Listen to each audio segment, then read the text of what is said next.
बिस्मिल्लाहिर्रहमानिर्रहीम, अस्सलाम वालेकुम। जियो न्यूज़ पर आप देख रहे हैं आपस की बात और मैं हूं मुनीर फारूक। वज़ीर-ए-आज़म एक कामयाब दौरे अमेरिका के बाद आज रात 1:30 बजे वतन वापस पहुंच रहे हैं, जहां कल ही के रोज़ उन्हें अपोजिशन के एहतजाज का सामना है।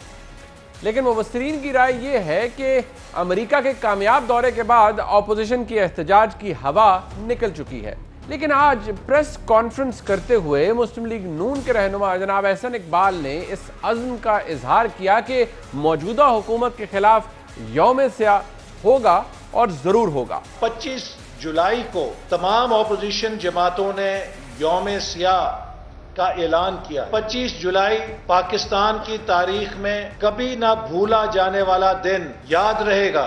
25 जुलाई को हुकूमत के खिलाफ भरपूर यौम स्याह मनाया जाएगा। कराची में भी जलसा होगा, कोयटा में भी होगा, लाहौर में भी होगा, पेशावर में भी होगा, इस्लामाबाद में भी एहतजाज होगा। अपोजिशन की ख्वाहिश है कि कल 25 जुलाई के दिन को यौम स्याह के तौर पर मनाकर हुकूमत को शर्मिंदा करे, जबकि हुकूमत कल ही के दिन को यौम तशक्कुर के तौर पर मनाने जा रही है। पार्टियों की सियासी एजेंडाज तो एक तरफ, लेकिन देखना यह है कि अवाम कल यौम तशक्कुर मनाएंगे या यौम स्याह।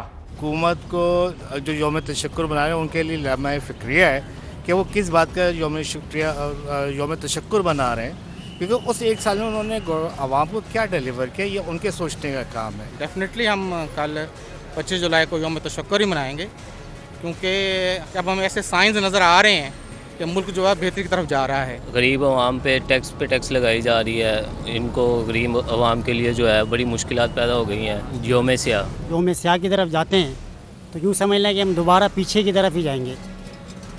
ठीक है ना, हमें चाहिए कि पूरी कौम को यौम तशक्कुर मनाना चाहिए कि अल्हम्दुलिल्लाह खान साहब की जो पॉलिसीज़ हैं इसको अगर मद्देनज़र रखते हुए हम देखें तो इंशाल्लाह आने वाले वक्तों में पाकिस्तान बहुत ऊपर जाएगा।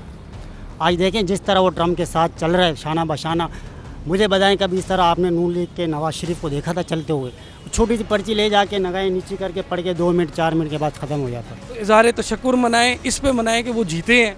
अवाम तो इज़हार ज़लालत ही आज मना रही है। यौम तशक्कुर ये जो लीडर नवाजी चोरन काबू कीता, हम यौम स्याह का साथ देंगे। शुरू तो लैके आखिर तक गरीब दा पेट ही घटदा आया है। तब्दीली कोई तब्दीली नहीं आई। मैनू नहीं लगता तब्दीली आएगी। और महंगाई दी तब्दीली आ गई। वो चीनी इन्नी सस्ती की थी नवाज शरीफ ने, वो फिर इन्नी महंगी कार छड्डी है। बसां दे किराए सस्ते किए सन, फिर उन्हें महंगे कार छड्डे ने। बकरा ईदा बकरा खरीदन जाओ और भी टैक्स लगा छड्या। मोबाइल बंद पे है, 6200 रुपया टैक्स भरो तो फिर खुलेगा। ऐ की चक्कर हो गया भाई। मैं यौम तशक्कुर का साथ दूंगा। 3 साल बाद इंशाल्लाह यही पाकिस्तान हम सब इमरान खान को जिंदाबाद कहेंगे। अवाम की राय आपने जानी है, इस पर हम बात करेंगे आगे चल के। लेकिन एक और हैरान कुन डेवलपमेंट आज ही की हुई जब हमने देखा कि तहरीक इंसाफ के सेनेट में कायदे ऐवान जनाब शिबली फराज और वज़ीर आला बलोचिस्तान जनाब जाम कमाल आज मौलाना फजल रहमान साहब की खिदमत में हाजिर हुए और उन्हें कायल करने की कोशिश की कि वो सेनेट चेयरमैन के खिलाफ तहरीक अदम एतमाद को वापस ले लें। हमारी विज़िट का मकसद मौलाना साहब के पास आना यही था, क्योंकि इनकी पार्टी के भी सेनेटर्स हजरात हमारे साथ हमारे कोलीग्स हैं। हम ये चाहते थे कि जो माहौल सेनेट में बना हुआ है तो हम उसके लिए कोई एक ऐसा तरीका या हल तलाश करें कि जिससे कि सारा जो इस वक्त जो एक खिंचाव, एक तनाव, एक गैर यकीनी सूरत हाल पैदा हुई है सेनेट के हवाले से, क्योंकि हम समझते हैं कि सेनेट का इदारा एक ऐसा इदारा है जो कि एक अपना एक वक़ार रखता है, हिस्टोरिकल एक तरीका रहा है, एक इमेज रहा है। तो उसमें अभी कुछ हमें समझते हैं कि कुछ दरारें आने शुरू हो गई हैं। वज़ीर आला बलोचिस्तान जनाब जाम कमाल ने यह भी कहा कि लग रहा है कि शायद अपोजिशन के इक़दामात से कुछ ऐसे नताइज निकलें जो अच्छे ना हों, ना हमारे लिए और ना उनके लिए। चूँकि सादिक संजरानी साहब का हमारी पार्टी से ताल्लुक़ है और उनका अपना ताल्लुक़ भी बलूचिस्तान से है, और इस पूरे मनसब के हवाले से जो एक रविश शुरू हुई भी है, इस पर अपोजिशन ने एक स्टांस यकीनी तौर पे अपना लिया है, लेकिन हम ये महसूस कर रहे हैं कि शायद इसके कुछ ऐसे नताइज निकले जो इस पूरे हाउस के लिए शायद मुनासिब ना हो। उसी के लिए हमने मुनासिब समझा मौलाना साहब के पास आएँ। हमारी पार्टी, शिबली साहब, सारे कोalition के दोस्त ये उम्मीद ज़रूर करेंगे कि मौलाना साहब इसमें एक पॉजिटिव रोल एक कंस्ट्रक्टिव रोल ज़रूर प्ले करेंगे। लेकिन बहरहाल हुकूमत मौलाना फजल रहमान साहब को मनाने में नाकाम रही और मौलाना ने मीडिया से गुफ्तगू करते हुए कहा कि जाम कमाल साहब और शिबली फराज कुछ तजावीज़ भी लाते। अपोजिशन लंबा सफ़र तय कर चुकी है, अब आगे आगे देखिए होता है क्या। चेयरमैन सेनेट के खिलाफ एक अदम एतमाद की तहरीक आ चुकी है और उसका फैसला भी ऑल पार्टीज कॉन्फ्रेंस में हुआ था, तमाम अपोजिशन जमातों के इत्तेफाक राय के साथ हुआ था। इस हवाले से अपोजिशन भी एक लंबा सफ़र कर चुकी है। कैसे मुमकिन होगा कि इस मरहले पर हम इनकी ख्वाहिश को पूरी कर सकेंगे। तजावीज़ भी ऐसी होनी चाहिए कि जिसको तमाम सियासी जमातों के बीच में, अपोजिशन पार्टियों के बीच में ज़ेर गौर लाया जा सके। मौलाना के इनकार के बाद अब इत्तलात ये हैं कि इसी हुकूमती वफ्द ने बिलावल भुट्टो जरदारी से भी मुलाकात का टाइम मांग लिया है और ज़राए के मुताबिक हुकूमत बिलावल भुट्टो से चेयरमैन सेनेट के खिलाफ तहरीक अदम एतमाद वापस लेने की बातचीत करेगी।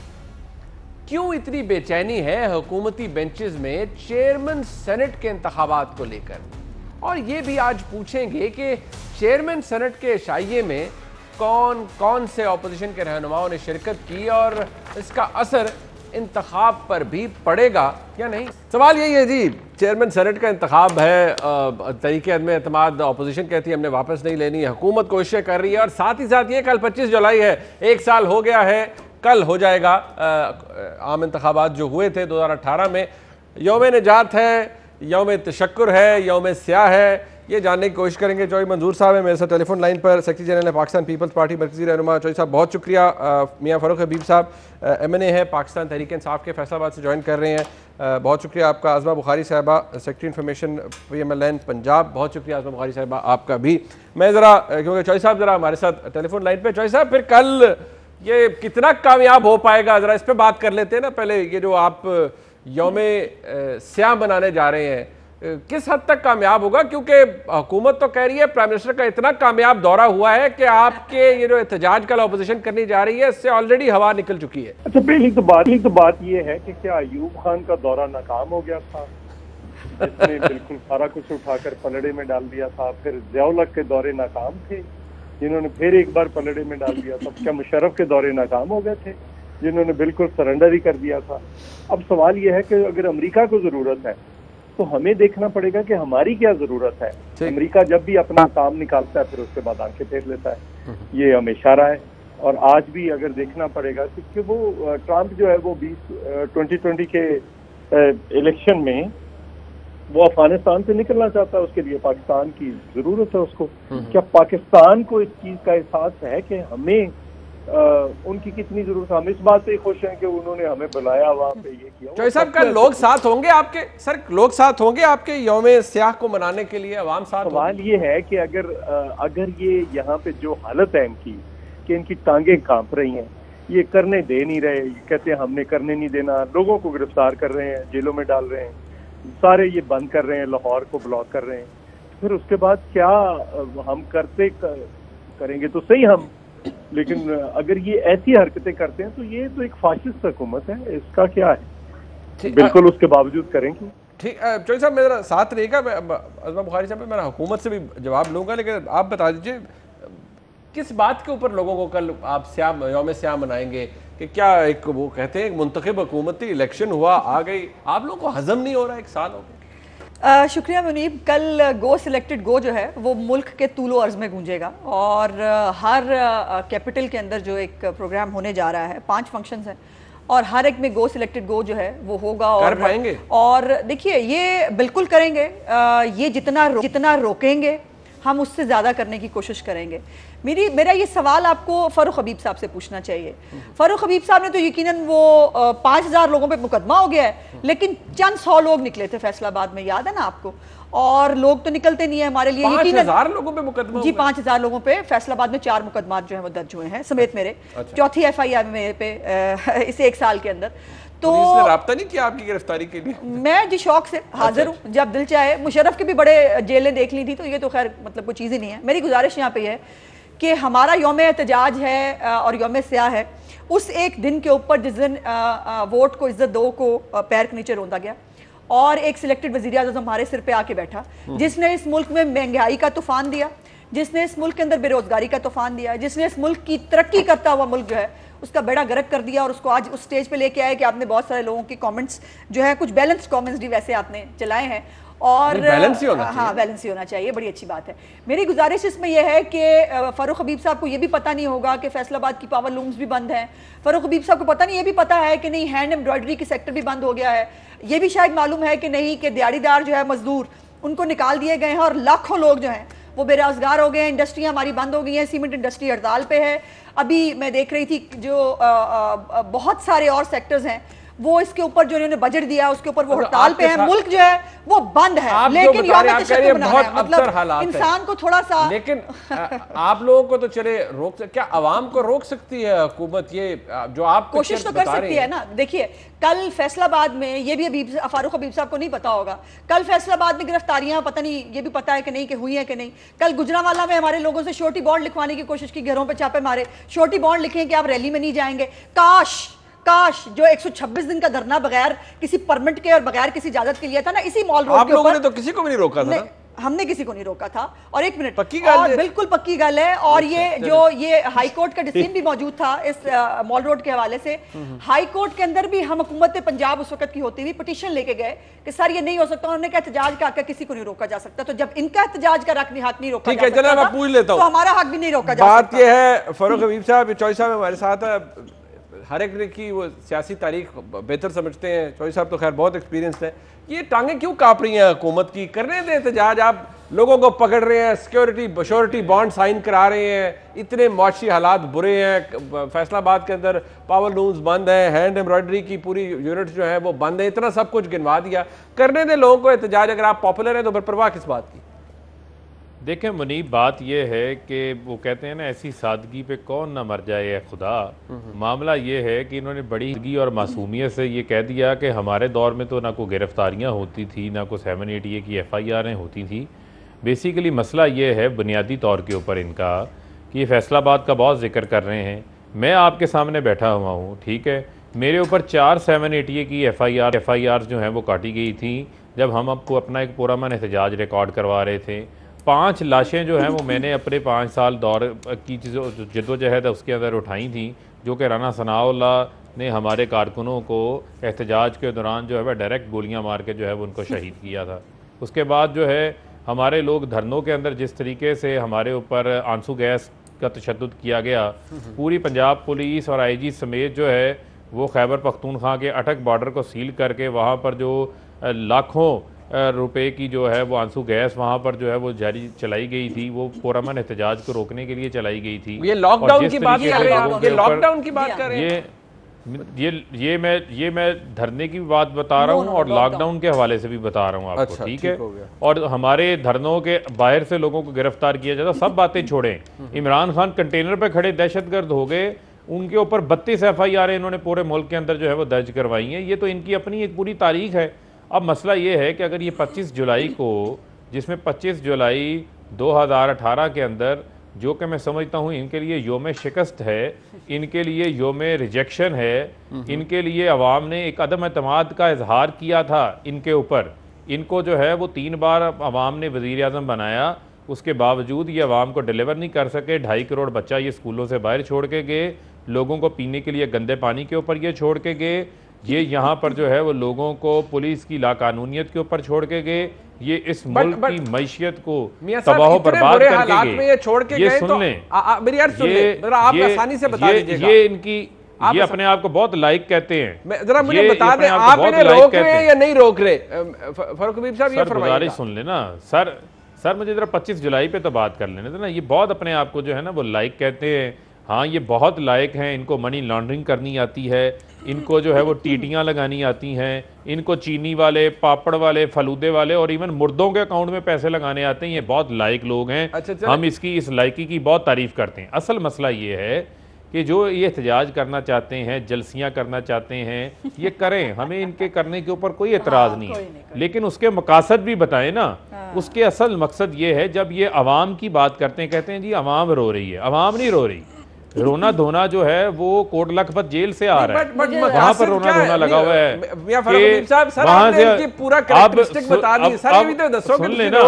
वहाँ से आवाजें आ रही हैं, सुन ले ना, जब सुप्रीम कोर्ट ने फैसला किया तो उस वक्त इन्होंने कहा मुझे क्यों निकाला, ठीक है। अब उधर से आवाजें आ रही हैं कोट लखपत जेल से कि मुझे बाहर निकालो। भाईजान रोक नहीं रोक रहे, कह रहे हैं मैं तो रोक क्यों रहे हैं सर, रोक रहे हैं या नहीं रोक रहे ये बता देना। देखें मुनीब साहब, हमें तो कोई एतराज नहीं है, ये जो अपने रैलियां अपनी जलसियां जो इनका रोना धोना है ये करें, हमें उसके ऊपर कोई एतराज नहीं। बात ये है, ये दो बड़े मौजूद लोग हैं, तरजीहात के ऊपर फोकस, बात ये मौजूद लोग हैं, तरजीहात के ऊपर फोकस। चौधरी साहब हमारे साथ मौजूद हैं, अज़मा बुखारी साहब हैं। अब चौधरी साहब वो कह रहे हैं करना है कर ले, हम बिल्कुल नहीं रोक रहे हैं। मैंने फारूक हबीब साहब से ऑन रिकॉर्ड पूछा है, 2-3 दफा अर्ज किया कि बता दें रोक रहे हैं नहीं, वो कहते हैं हमें कोई एतराज नहीं। सर कौन रोक रहा है जनाब नो एहतजाज करने? अच्छा सवाल है। सबसे ज्यादा गिरफ्तारियां फैसलाबाद डिवीजन में हो रही हैं। मजे की बात तो ये है। और इनका ताल्लुक उसी जगह से है, जरा पूछ लें पुलिस से। और अगर ये इतने पोले नहीं तो फिर बहुत ही पोले नहीं वो एमएनए है, इतने पोले नहीं हो सकते। एडी पोली तो नहीं है। नहीं फारूक हबीब साहब, बात ये है। नहीं मेरी बारी है जी, मेरी बारी है। देखें जी मेरी एक बात तो सुने फारूक, मुझे बात तो कर। जी सर, इन्होंने अभी फरमाया कि ये रो रहे हैं। मुझे ये बताएं कि रोटी जो है वो 5 से 15 की और रो अपोजिशन रही है, लोग नहीं रो रहे, लोग तो उस पर तालियां बजा रहे हैं ना। पेट्रोल जो है वो उसकी कीमत तो इंटरनेशनल मार्केट में गिर रही है और यहाँ पे बढ़ रही है, और लोग इस पे तालियां बजा रहे हैं और खुशी से भंगड़े डालते हुए पेट्रोल पंपों पे जा रहे हैं पेट्रोल डलवाने के लिए। घी की कीमत में इजाफा हो गया और लोग हंडिया में जब डालते हैं तो इनको दुआएं देकर फिर वो हंडिया में डालते हैं घी जो है। फिर अगर आप देखें, अगर आप गौर फरमाएं तो जो सीमेंट है, मुझे किसी ने बताया उसकी कीमत में जो इजाफा हुआ है, जो सरिया है वो 92 रुपए से 123 पे चला गया है किलो में, और लोग भंगड़े डालकर वहां से उठाते हैं और आकर अपना जो तामीरात का काम है वो शुरू कर देते हैं। मतलब इनको कोई एहसास भी नहीं है कि ये कर क्या रहे हैं और क्या रहे हैं, इनको पता ही नहीं है कि लोगों की इस वक्त हालत क्या है। एक आम आदमी जो है उसका रोटी का इशू है सबसे पहला इशू। और एक आम आदमी जो है, मजदूर जो है, वो जब लेता है, दिहाड़ी लेकर आता है तो उसका 80% उसमें चला जाता है। बिजली की कीमतों में डबल से ज्यादा इजाफा कर दिया है, गैस की कीमतों में 300% से ज्यादा इजाफा हो चुका है जब से खैर से तशरीफ लाए। दवाइयों की कीमतों में 200 से लेकर 500 तक इजाफा हो चुका है। और अभी कल इंसुलिन जो एक गरीब आदमी भी लगाता है, अब उसमें बीमार होना तो उसके बस का बात नहीं है, किसी को हो जाना, उसमें देखें कितना इजाफा कर दिया। अच्छा, जो लाइफ सेविंग ड्रग्स है उसमें कितना इजाफा कर दिया। तो जब लोग जाते हैं ये जो बातें आपने चौधरी साहब फरमाई है, बैंड बाजे बजाते हुए ये चीजें लेने जाते हैं और इनको बहुत दुआएं देते हैं। अच्छा नहीं, वो जरा अब अज़मा बुखारी साहब भी कुछ कहना चाह रही है, लेकिन मैं एक बड़ा मुख्तसर सी बात है फारूक हबीब साहब, मुख्तसर नहीं होगी ना। नहीं मैं उनसे सब, अब हर कोई कह रहा है, ये अज़मा बुखारी साहबा ने कह दिया, चौधरी मंजूर साहब भी कह रहे हैं, आपके अपना फैसलाबाद जिले के अंदर लोगों की गिरफ्तारियां हुई हैं, सब कुछ हुआ है, आपको वाकई कुछ नहीं पता? मतलब वाकई नहीं रोक रहे आप किसी एहतजाज से कर लेने? ये दोबारा बता दें। देखें मुनीब, ये मामला नहीं है। देखें इशू ये है कि अगर आप जो है वो कानून की खिलाफ वर्जी करेंगे, अगर आप वहां पर जो है वो तोड़ फोड़ करेंगे, उसके ऊपर कानून तो अमल में आएगा। कानून तो हरकत के ऊपर आएगा, ठीक है। लेकिन इनका सुन लें जो सबसे बड़ा जो इनका मसला है कि ये इस किस्म के हालात पैदा करना चाहते हैं जिससे ये चाहते हैं कि किसी तरीके से जो है वो हम एक ऐसी कैफियत पैदा करें कि मुल्क की इकॉनमी जो है वो ना चल सके।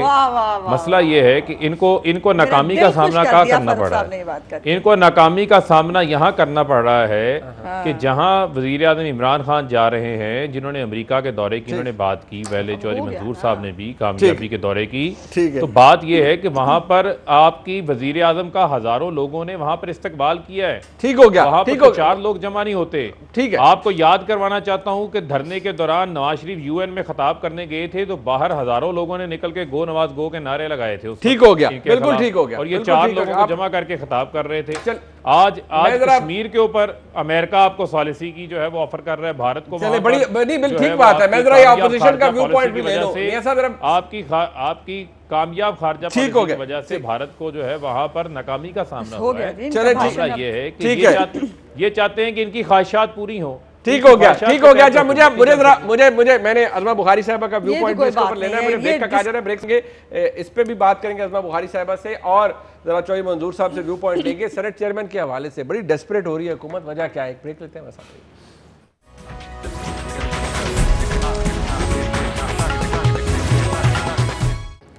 एक जरा बता दें, आप इतने इंतशार पसंद हैं, वो कहते हैं आप तबाही फेर देंगे बाहर आकर।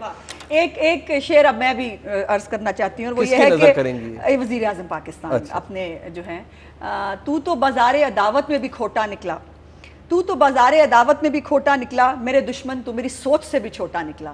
आलम यह है कि ये जब लॉकडाउन करने आए थे ना, जब एक वो जो सीएम केपीके है, उनका आज भी मेरे पास क्लिप भी मौजूद है, जिसमें उन्होंने कहा कि हम पठान हैं, बगावत पे आए, तो एक सूबा जो है वो यलगार करने आ रहा था इस वफाक के ऊपर। उससे पहले बहुत सारी सीरीज है जिसमें इनके छोटे बड़े जलसे, इनकी माल रोड की रैलियां, इनके लॉकडाउन 126 दिन का हो चुका था।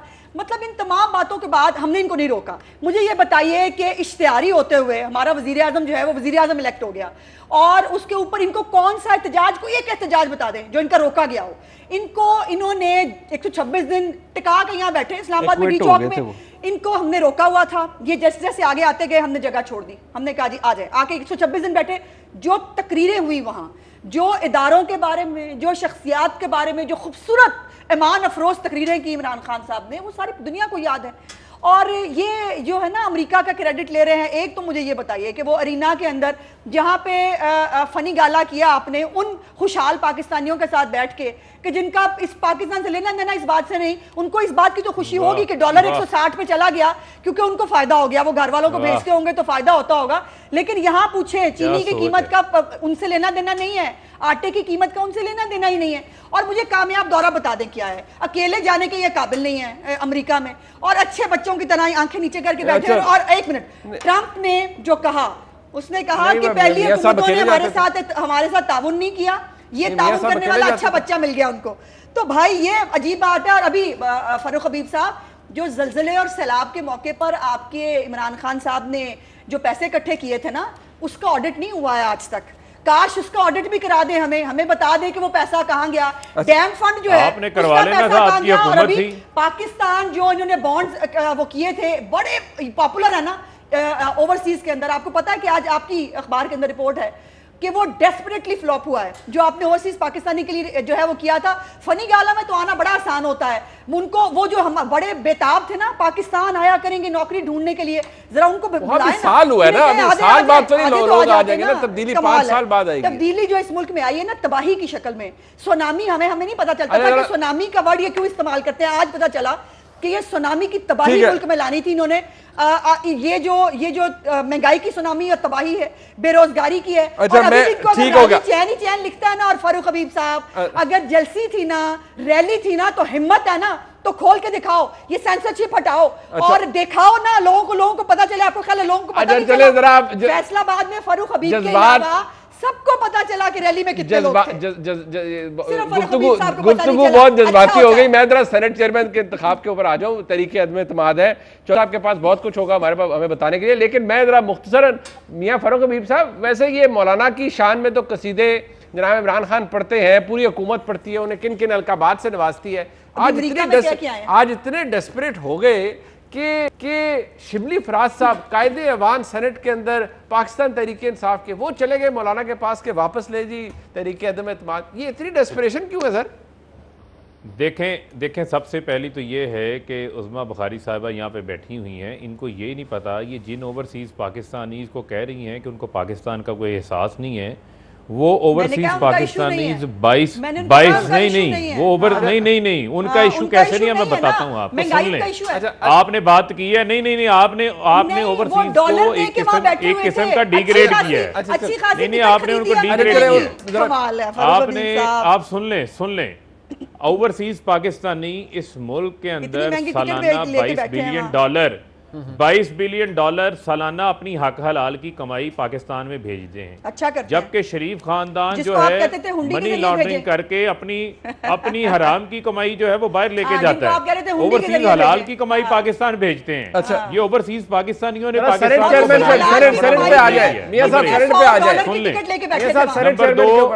नंबर दो आपको पावर लूम्स का बड़ा ख्याल आ रहा है। यही पावर लूम्स आपके दौर के अंदर 40 रुपए किलो कबाड़ के भाव फैसलाबाद में बिकी आपके।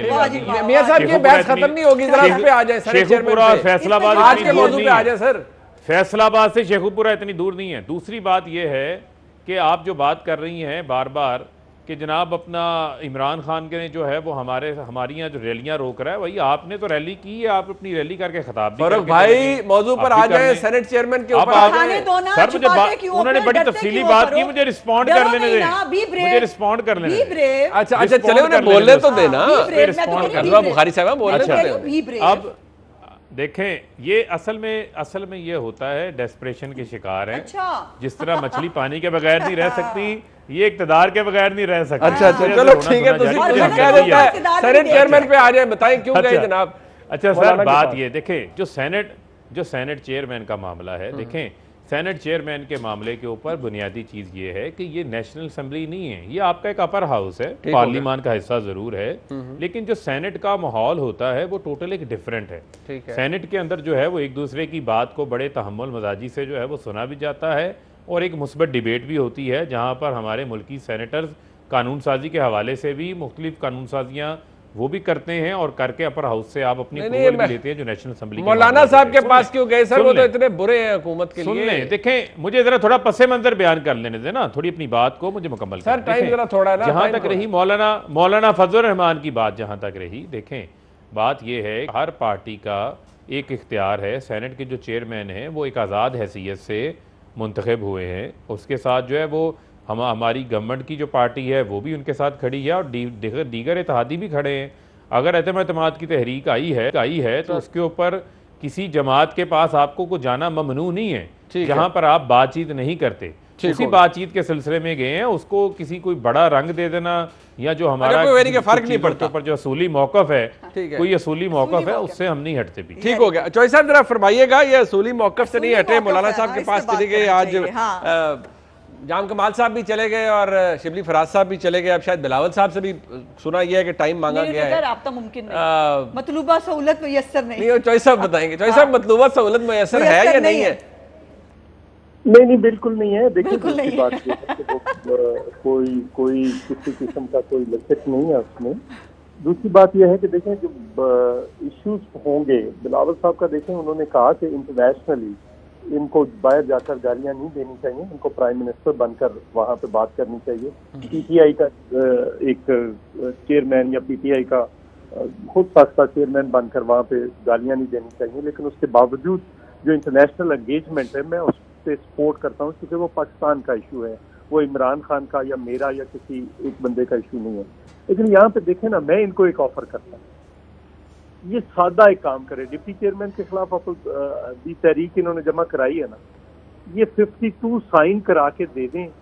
मैं आपके प्रोग्राम में इस्तीफा पेश कर दूंगा, मैं ऑन एयर कह रहा हूँ। बिल्कुल कोई उसको रेजिस्ट ही नहीं करेंगे। जब हमने वहां पे 60 के करीब लोगों ने साइन करके दे दिए हैं, तो उसके बाद इनका बैठे रहने का क्या मतलब है?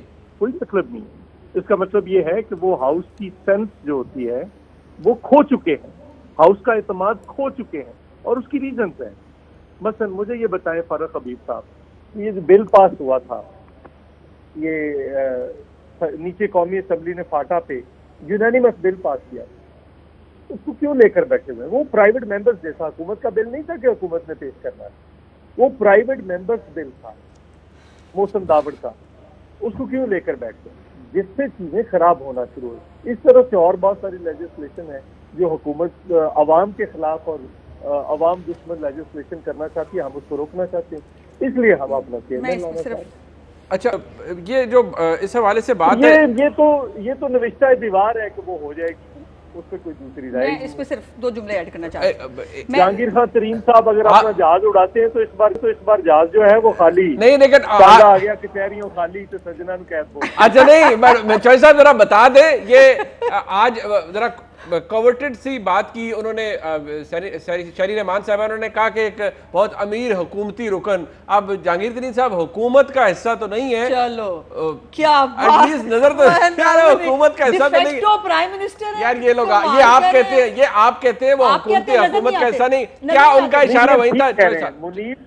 मुनीर साहब ठीक कह रहे हैं, वो हुकूमत का हिस्सा नहीं है, वो हुकूमत है, तो उनके मतहत है, वो खुद हुकूमत है, वो खुद हुकूमत है, वो हुकूमत का हिस्सा नहीं है, हुकूमत उनका हिस्सा। ठीक है, चले हुकूमत एक मिनट, हुकूमत का सेनेटर्स आपके शाये में आप लोगों पर छोड़े, थोड़े 2 सेनेटर की करन गए, कोई गल पहले की साइड नाल नहीं सर। अच्छा, वो आपके साथ नहीं है, यानी कि आप इन्होंने डिसोन कर दिया। कलसूम परवीन साहिबा ने पिछली दफा भी हमें वोट नहीं दिया था, सजाद साहब को वोट दिया था, और दूसरे गफ्फार साहब जो है वो आजाद उम्मीदवार थे, दिलावर खान, तो ये दिलावर खान, सॉरी, तो ये पहले भी हमारे साथ नहीं थे, इनको हमने गिनती में रखा ही नहीं हुआ।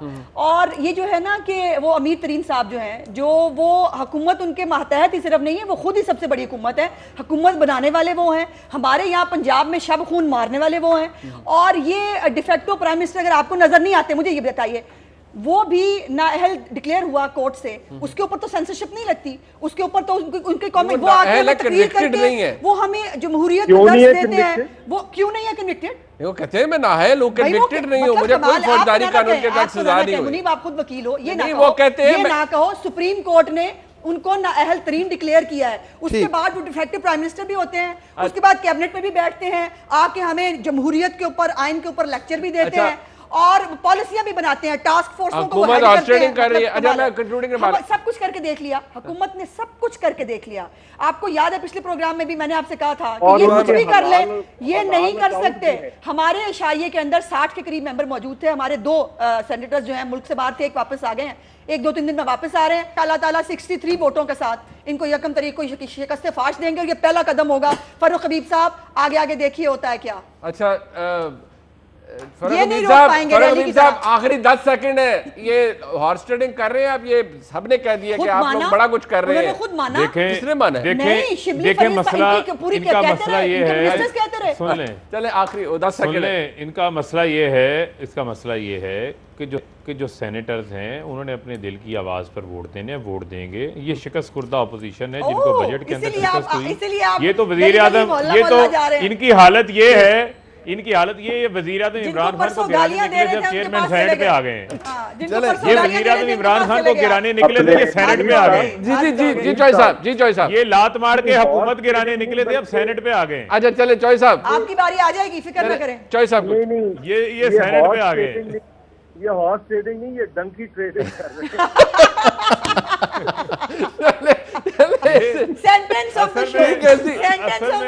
सर वक्त खत्म हो गया, सर इनका वक्त खत्म हो गया। मियां फरूख हबीब साहब, चौधरी मंजूर साहब, अज़मा बुखारी साहब हमारे साथ थे। इस प्रोग्राम, इस सेगमेंट का वक्त खत्म हुआ, एक ब्रेक लेते हैं, वापस आते हैं। शामिल कुरैशी साहब हमारे साथ होंगे।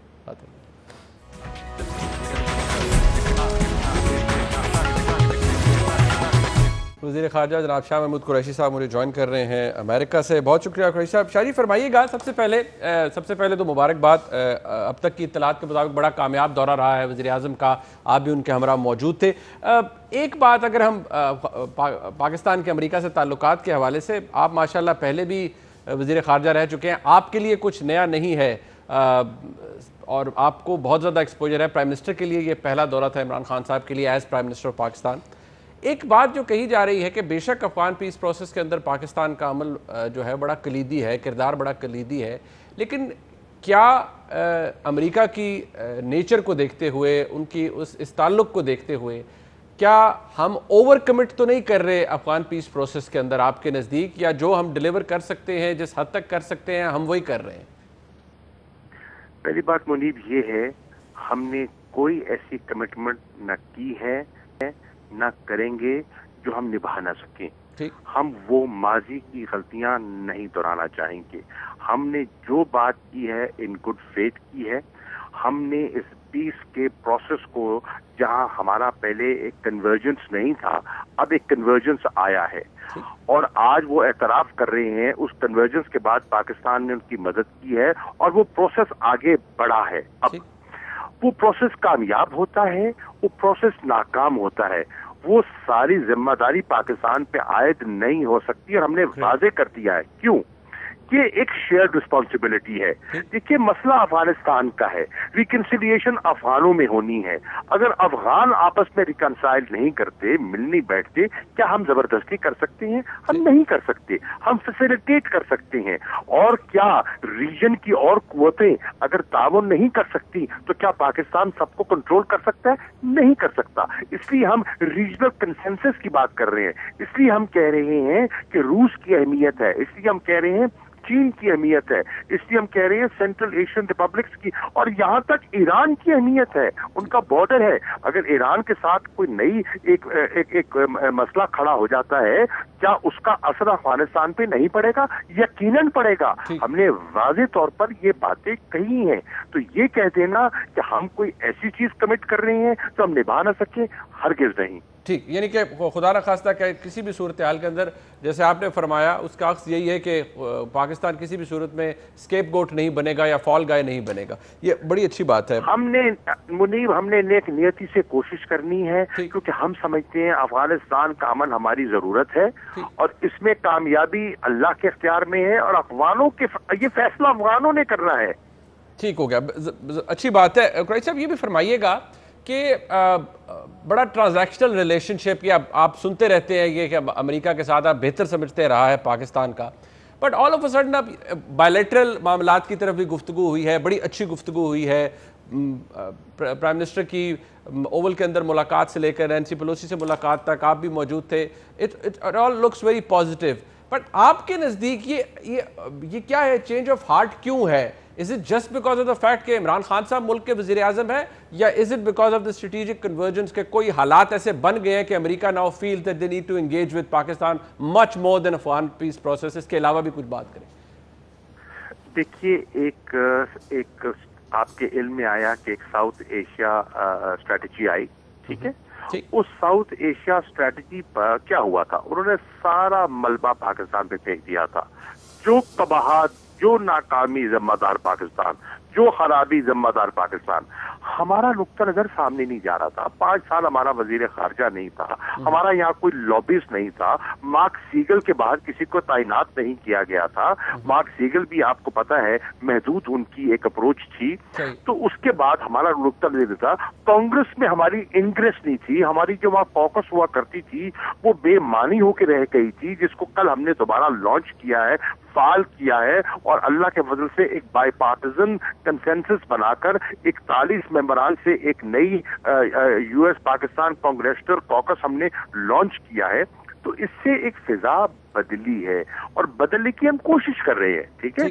अब ये कह देना, हाँ, दूसरी बात ये है कि हमने उनको ये भी समझाने की कोशिश की है कि देखिए, अल्लाह करे अफगानिस्तान के मामलात बेहतर हों, हल हो, अमन हो, लेकिन क्या हमारे अपने दो तरफा ताल्लुकात नहीं है? जब अफगानिस्तान नहीं था, ये झगड़ा नहीं था, 9/11 से पहले क्या हमारे ताल्लुकात नहीं थे? क्या हमारी बायलैटरल हमारी कन्वर्जेंसेस नहीं है? क्या वहां हमें ताउन नहीं करना चाहिए? आप कब तक हमें सिर्फ एफपैक के और अफगानिस्तान के लेंस से देखेंगे? आपको उस लेंस को उतार के एक बायलैटरल भी देखना होगा। तो बहुत अरसे के बाद इस चीज को भी वो तस्लीम किया गया कि पाकिस्तान की एक अपनी हैसियत है, पाकिस्तान की अपनी एक हमें जरूरत है। तो पाकिस्तान के साथ तिजारत की बात की जाए, एनर्जी की बात की जाए, इन्वेस्टमेंट की बात की जाए, तो ये एक पेशरफ्त है। ठीक, कुरैशी साहब, आप कुछ फोकस सवाल, कुछ ऐसे बयान थे जो प्राइम मिनिस्टर ने वहाँ पर दिए, even like during the conversation या इंटरव्यू के दौरान भी। अब शकील आफरीदी का मामला, उन्होंने कहा कि इस पर बात हो सकती है। सो क्या एक्चुअली इस दौरे के अंदर आपकी अपने हम मनसब से या during the course of meeting इस वक्त की मुलाकात, शकील आफरीदी का swap with doctor Aafia Siddiqui, क्या एक्चुअली इस पर अभी कोई बात हुई है या नहीं हुई है? कि वहाँ तो उस लेवल पे तो जो मुलाकात जिसपे मैं मौजूद था उस पे नहीं हुई, लेकिन एक सवाल किया, प्राइम मिनिस्टर ने एक इंटरव्यू दिया। उस इंटरव्यू में जो एंकर पर्सन थे उन्होंने सवाल किया, तो उन्होंने कहा देखिए, वो यहाँ बहुत बड़ी ख्वाहिश है कि उनको रिहा कर दिया जाए, हमारी बहुत बड़ी ख्वाहिश है कि आफिया सिद्दीकी साहबा को रिहा कर दिया जाए, आपके भी कवानीन है, हमारे भी कवानीन है, इसको बैठ के एग्जामिन किया जा सकता है, देखा जा सकता है। ठीक। अफगानिस्तान के हवाले से प्राइम मिनिस्टर ने वहाँ पर फरमाया कि वो पाकिस्तान वापस आकर तालिबान से भी ग़ालिबन खुद मुलाकात कर सकते हैं। क्या इस हवाले से कोई मैकेनिज्म ऑलरेडी इन पाइपलाइन में है शाह जी, या अभी इसके ऊपर काम होना है? देखिए, हम तालिबान की खिदमत में याद करना चाहते हैं कि ये एक अल्लाह की तरफ से एक सुनहरी मौका आ रहा है जिसमें अमन आ सकता है। 19 साल एक तवील अरसा है और उसमें बहुत जाली माली और जानी नुकसान हुआ है। ठीक है, अब एक मौका है, उस मौके को जाया मत कीजिए और उसको अवेल कीजिए। वजीर आजम इमरान खान की क्रेडिबिलिटी है, क्योंकि तालिबान जानते हैं कि ये वाहिद शख्सियत हैं जो कहते थे कि कोई मिलिट्री सोल्यूशन नहीं है, गुफ्तगू शुनीद से मसले का हल निकालो। उन पर तालिबान खान के तोहमतें भी लगाई गई। ठीक है, तो वो तालिबान उनकी बात को मैं समझता हूँ अहमियत जरूर देंगे। अब वो मिलना चाहते थे, जब वो मिलना चाहते थे तो अशरफ गनी साहब और अफगान हुकूमत को थोड़ा सा उस पर एतराज था, तो हमने एहतरामन उनके एतराज को सामने रखते हुए मुलाकात इमरान खान ने पोस्टपोन कर दी। अब उन्हें एतमाद में लिया है, इनसे बात की है और इमरान खान कोशिश करेंगे कि उनको कायल करें किस चीज पर, कि वो बैठे, आपस में बैठे और बैठकर गुफ्तगू शुनीद से मामलात को तय करें। इंतखाबात होने हैं, अगर इंतखाबात वहाँ होते हैं और उस इंतखाबात से तालिबान बिल्कुल लाताल्लुक रहते हैं और अगर वायलेंस वहाँ रिड्यूस नहीं होती तो फिर वो इंतखाबात की एक्सेप्टेबिलिटी कहाँ जाएगी। देखिए कि सब चीजें हैं जिसके बारे में ठंडे दिल से गौर करना होगा और आगे बढ़ना होगा। ठीक, कुरैशी साहब ये फरमाइएगा, थोड़ा सा भारत की तरफ आ जाते हैं। वहाँ पर जो मेरे ख्याल में वो अगर देखा जाए तो डिप्लोमेटिकली या उस तरह से देखा जाए तो वो न्यूज़ के हवाले से वो कू ऑफ द डे था, न्यूज़ ऑफ द डे था कि जिस दिन प्रेसिडेंट ट्रंप ने वो बात कर दी कि उन्हें मोदी साहब ने कहा है कि इसके ऊपर सालसी का किरदार अदा करने के लिए वो तैयार है। उन्होंने इमरान खान साहब की तरफ देखा, it all looked very well. लेकिन क्या आपको लगता है कि क्योंकि जो ब्रिटेन स्टेटमेंट आया या उसके बाद जो कम्युनिके सामने आया उसमें ऐसी बात नहीं हुई, आपको लगता है, क्योंकि इंडिया तो डिनाई कर रहे नहीं जी ऐसी कोई बात नहीं हुई, वहाँ पर तो मीडिया भी शोर मचा रहा है, सफ़े मातम बिछी हुई है, क्या कोई चांस लगता है आपको कि ऐसा हो सकता है? देखिए अर्ज ये है, इंडिया तो शोर मचाएगा, वो तो एक लाजमन आप एक्सपेक्ट कर रहे थे। उनका तो हमेशा यही राग रहा है कि ये दो तरफा मसला है और हमें थर्ड पार्टी की फैसिलिटेशन दरकार नहीं है। ठीक है ना, ये तसलसल से उनका मौक़िफ़ रहा है। हम कह रहे हैं कि भाई दो तरफा तो मेज पे बैठने को तैयार नहीं है आप, और थर्ड पार्टी फैसिलिटेशन से आप घबराते हैं और मकबूजा कश्मीर की सूरत हाल बतदरीज गिरती जा रही है। आज ये पाकिस्तान नहीं कह रहा, अक़वाम मुत्तहिदा की रिपोर्ट कह रही है, हाउस ऑफ कॉमन्स का कश्मीर कॉन्ट्रैक्ट ग्रुप कह रहा है, ब्रसल्स में यूरोपियन पार्लियामेंट की जो पब्लिक हियरिंग है उसमें बात हो रही है, और जो coalition of civil society report आई है जम्मू कश्मीर की वो कह रही है। दानिश्वर कह रहे हैं कि वहां आप लोगों को एलियनेट कर रहे हो, फारूक अब्दुल्ला साहब कह रहे हैं, अली गिलानी कह रहे हैं, मीर वाइस कह रहे हैं। आप देखिए तो सही, अब फर्क ये है उनको जो चीज जिसको चौंका दिया, उनकी तो साल हा साल की मेहनत थी, कश्मीर उनका राग था कश्मीर टेररिज्म। तो वो तो कश्मीर टेररिज्म से उन्होंने देखा कि कश्मीर मीडिएशन की तरफ पहिया घूम रहा है, तो सीख बात उन्हें होना था। उनका तो कोशिश रही पाकिस्तान को डिप्लोमेटिक आइसोलेशन की तरफ। जब उन्होंने देखा आइसोलेशन हम बात कर रही हैं, ये तो इन्विटेशन की बात शुरू हो गई है, वो देख रहे हैं दावतें शुरू हो गई हैं, तो ये तो कुदरती बात है, वो सीख पा होंगे। लेकिन मैं समझता हूं कि उन्हें सीख पा नहीं होना चाहिए, उन्हें एक वुसअत नजर से देखना चाहिए और सोचना चाहिए कि खित्ते के मफाद में क्या है, अमन के मफाद में क्या है, इस्तेहकाम के मफाद में क्या है, और जो हम कह रहे हैं अगर वो बेहतरी होती है तो उसमें भारत का नुकसान नहीं है, भारत का भी नुकसान नहीं है, पूरे खित्ते का फायदा है। अमन में, इस्तेहकाम में, इन्वेस्टमेंट्स में गुर्बत की कमी होती है, अमन होता है, कौन हु इज द लूजर। ठीक, शारीफ टुवर्ड्स द वेरी एंड दो बातें मेरे जहन में थी। एक तो ये कि आप बखूबी जानते हैं कि CSF कोलिशन सपोर्ट फंड वो सस्पेंडेड है, it's been over year now. क्या आपको लगता है कि उस हवाले से भी बेहतरी आएगी, कोई मामला वो डीफ्रीज हो सकता है क्योंकि वो सस्पेंडेड है, दोबारा रीइंस्टेट हो सकता है आपके नज़दीक? देखिए, अर्ज ये है, हमने बिल्कुल फैसला किया था कि हमने मांगना ही कुछ नहीं है, हमने अपना नुक्ता नजर पेश करना है। हम कुछ लेने नहीं आए, हम पाकिस्तान का मुकदमा लड़ने आए हैं, हम पाकिस्तान का मौक़िफ़ पेश करने आए हैं। हम समझते रहे हैं कि यकतरफा कहानी होती रही है और हमारा केस सही अंदाज में पेश ही नहीं हुआ। अल्लाह के फजलो करम से मैं आज कर रहा हूँ, 11 महीने पहले जब मैंने ये कलमतान संभाला और जो मैंने माहौल देखा, और कल मैंने जो इमरान खान साहब की गुफ्तगू सुनी और जो उनका रिसेप्शन देखा, चाहे वो दानिश्वरों में था, USIP के थिंक टैंक में, चाहे वो कांग्रेस में था, कॉकस में था, चाहे वो नैन्सी पेलोसी के साथ था, उस हाउस में जिसको डेमोक्रेट कंट्रोल कर रहे हैं, या वो व्हाइट हाउस जिसको रिपब्लिकन कंट्रोल कर रही हैं, तो उसमें एक यकसर एक खुशगवार तब्दीली और बेहतरी थी। ठीक, टुवर्ड द वेरी एंड एक शाह जी आपसे क्लैरिटी चाहूँगा। प्राइम मिनिस्टर ने इंटरव्यू के अंदर एक बात की, वो उसामा, अब ये हिस्टोरिक है, मैं आप क्योंकि समझते हैं, मैं आपसे चाहूँगा क्लैरिटी। उन्होंने फरमाया कि जो उसामा बिन लादेन के हवाले से जो इन्फॉर्मेशन थी वो पाकिस्तान की इंटेलिजेंस एजेंसी ने दी। अब आप वो खूबी जानते हैं कि हमने जितना ब्रंट फेस किया है, पाकिस्तान के ऊपर इल्ज़ाम तराशी भी की गई, तरह तरह की तनकीद भी की गई, प्राइम मिनिस्टर का ये कह देना, ये हिस्टोरिकली कितना दुरुस्त है, फैक्चुअली ये बात कितनी दुरुस्त है? क्योंकि इससे तो मतलब ये निकलता है कि अगर OBL ऑपरेशन हुआ था वो हमारी मर्जी, हमारी मंशा से हुआ। देखिए, कुछ चीजें हैं, जो कुछ वाकयात हैं जो हो गुजरे, हम माजी में धंसे नहीं रहना चाहते। हमारी नजरें मुस्तकबल की तरफ है, हमारी नजरें पाकिस्तान के मुस्तकबल की तरफ है, खित्ते के मुस्तकबल की तरफ है। तो इसको मैं कहूँगा, इसको क्रिकेटिंग जबान में कहते हैं वेल लेफ्ट। ठीक है शाह जी, मैं I take your well left.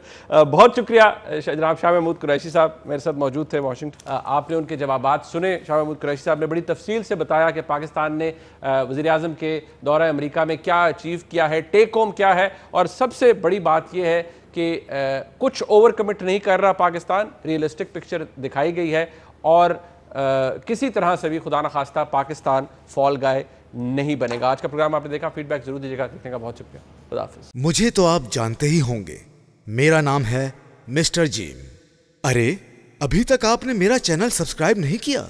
अरे भाई फौरन सब्सक्राइब बटन पे क्लिक करके मेरा चैनल सब्सक्राइब करें, और हाँ, बेल आइकन पर लाजमी क्लिक करें ताकि आपको मेरी आने वाली तमाम वीडियोस की अपडेट मिलती रहे।